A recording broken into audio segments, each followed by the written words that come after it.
Hello guys. In the art of learning professionalism, art of public speaking and communication skill plays a vital role in your workplace. We have talked about communication skill in other programs. So here in this session, we'll talk about public speaking. Remember, if you want to grow as an effective leader, you should be able to meaningfully communicate with others. If you want to see how great business leaders communicated and motivated their employees, watch few videos of Jeff Bezos, Steve Jobs, or Dhirubhai Ambani. Here I am sharing a speech clip from former US President Mr. Barack Obama, a speech that made him President of United States.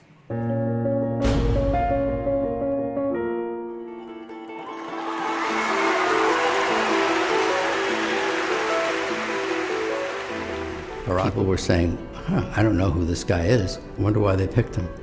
He had this reputation as a bit of an upstart party, but no one knew who this guy was. This was his chance to introduce himself to people. Tonight is a particular honor for me because, let's face it, my presence on this stage is pretty unlikely. My father was a foreign student, born and raised in a small village in Kenya. My parents shared not only an improbable love, they shared an abiding faith in the possibilities of this nation. I stand here knowing that my story is part of the larger American story, that I owe a debt to all of those who came before me, and that in no other country on earth is my story even possible. Going into this speech, alongside our famous individualism, there's another ingredient in the American saga. A belief that we're all connected as one people. If there is a child on the south side of Chicago who can't read, that matters to me even if it's not my child. If there's a senior citizen somewhere who can't pay for their prescription drugs and having to choose between medicine and the rent, that makes my life poor even if it's not my grandparent. It is that fundamental belief, I am my brother's keeper, I am my sister's keeper, that makes this country work. E pluribus unum, out of many, one. Now, even as we speak, there are those who are preparing to divide us. The spin masters, the negative ad peddlers, who embrace the politics of anything goes. Well, I say to them tonight, there is not a liberal America and a conservative America. There is the United States of America. There is not a black America and a white America and Latino America and Asian America. There's the United States of America. The pundits like to slice and dice our country into red states and blue states, but I've got news for them too. We worship an awesome God in the blue states, and we don't like federal agents poking around in our libraries in the red states. We coach Little League in the blue states, and yes, we've got some gay friends in the red states. We are one people, all of us pledging allegiance to the Stars and Stripes, all of us defending the United States of America. The way he uses his hands, he actually points a lot and does a lot of this, and a lot of this, and a lot of that. in doing In the end, that's what this election is about. Do we participate in a politics of cynicism, or do we participate in a politics of hope? It's the hope of slaves sitting around a fire singing freedom songs. The hope of immigrants setting out for distant shores. The hope of a young naval lieutenant bravely patrolling the Mekong Delta. The hope of a mill worker's son who dares to defy the odds. The hope of a skinny kid with a funny name who believes that America has a place for him too. Hope in the face of difficulty. Hope in the face of uncertainty. The audacity of hope. I believe this country will reclaim its promise, and out of this long political darkness, a brighter day will come. Thank you very much, everybody. God bless you.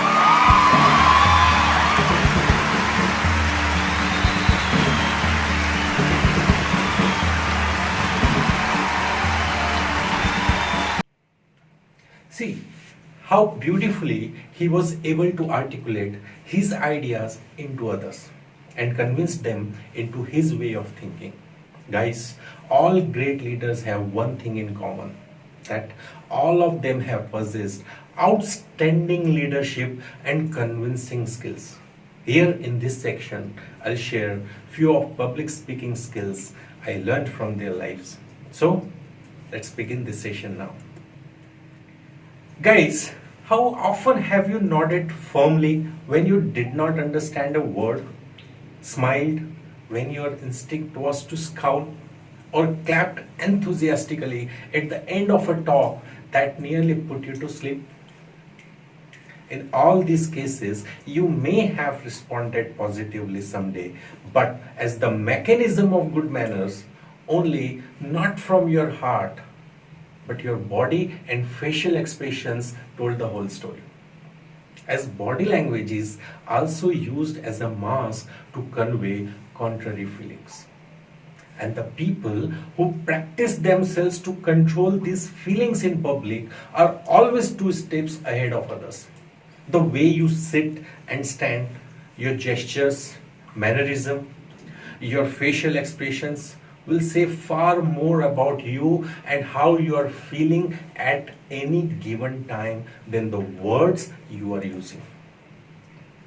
After studying hundreds of communication patterns, analysts have found that any communication can be divided into 2 parts, verbal and non-verbal.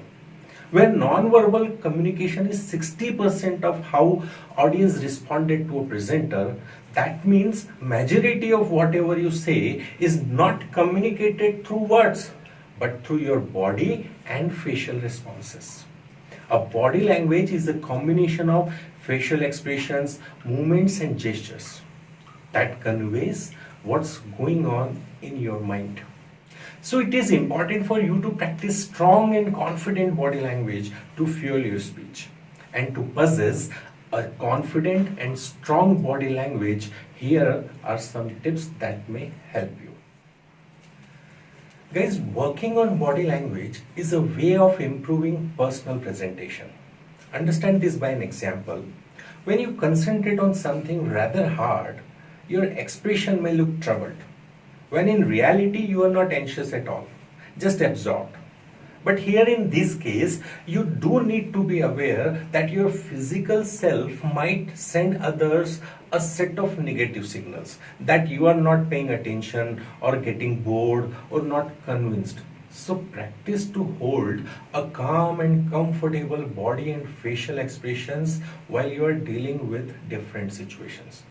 Similarly, hand and arm movements can add emphasis, add explanation and convey enthusiasm. But if repeated so often, they only become a negative and become irritating to the observer and your listeners.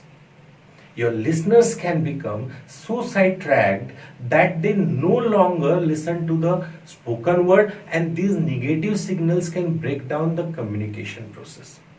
So awareness of your body language, of how you behave under pressure, what signals you are unconsciously giving, how nerves and stress affect you physically and mentally. Practicing these simple exercises can help you understand how you come across to others. It can also help you control the wrong impression given sometimes. When you are among the people and sharing your views to them, you are in the public. And whatever you say is an art and part of public speaking. So as a part of learning professionalism, I think APS, that is Art of Public Speaking, should be understood first. So let's discuss this. Number one is the power position. Here power position means whenever you feel stressed before your presentation or speech, pose like a superhero. That means put your hands on your hips, keep your chin up and your chest out for some time. This little exercise before your speech will raise your testosterone and increase your confidence while reducing your anxiety and stress. This little exercise is very helpful. Number two, stand up straight. Straight throughout your presentation. Yes, friend, it's very important. And make sure that you stand tall and straight during your presentation. Never shift your weight from side to side, because that way you will unknowingly take your audience into a semi hypnotic state, isn't it? And they will start feeling sleepy. Number three, fake it until you make it. Means act confident till you feel confident. People can only observe what you will show them. So, I repeat again, fake it until you make it. Means act confident till you feel confident. It is said that if you admire someone for his style and want to become like him, start copying the person you admire most. And after some time, people start saying you look like him. Initially, it may look awkward to you more than others, but once you master the art of copying others, gradually your public appearance will improve and people start following you and your style. Number 4, voice modulation and control. Guys, voice modulation and control is a very important point to pay attention on. Your voice is the most important tool you will use as a public speaker. And to keep control on your voice, it is very important to learn to breathe fully and deeply from your diaphragm, also called belly breathing. This technique is usually used by professional singers to make their voice sound fabulous because it helps them to hold their notes long. For practicing this type of breathing, you can do a simple exercise that before your speech, place one hand on your abdomen and breathe into your hand. Count to 10 as you inhale. Fill your stomach with air. Then count to 10 again as you exhale. Keep doing it for some time. This type of breathing will help you improve your tone, that is quality, pitch of your voice, that is high or low, and volume. All great speaker uses voice modulation technique for greater impact on their audience. So please pay attention on it. Next is presentation appearance. Guys, this is a very handy tool.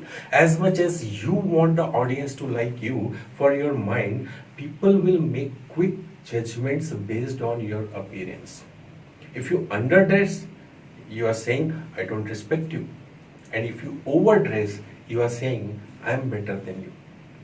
You might wear a suit if you are addressing to potential clients or investors, but dress more casually when introducing yourself to a new group of direct reports to signal that you are accessible.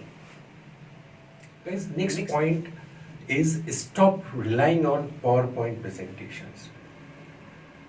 Avoid relying on visual aids like PowerPoint presentations unless absolutely necessary, because it can hinder your performance rather than helping communication. Great business leaders like Steve Jobs in Apple or Sheryl Sandberg in Facebook, they instituted a PowerPoint ban while delivering presentations for same reason. Believe in your potential and preparation. Prepare to use words, compelling storytelling, and non-verbal cues to communicate with the audience. No matter how strong the speaker is, all audiences have limited attention spans. So it is very important to engage your audience by asking questions related to them. Next point to remember is to organize your material in the most effective manner to attain your purpose. Create the framework for your speech. Write down the topic, general purpose, specific purpose, central idea and main points, and note them down. Make sure to grab the audience attention in the first 30 seconds. That is very important. And next, use effective language. Friends, audience generally like a personal touch in the speech. Use humor, share interesting, motivational or inspirational stories, quotes, examples, or even 2 lines of a connecting song may also work. And please use effective language. Inject a funny anecdote in your presentation and you will certainly grab your audience's attention. A story can also provide that. And at last, if I have to conclude this session in one statement, I would say, don't speak at the audience, speak to the audience. So, that's all for now. See you in the next session. Till then, good luck.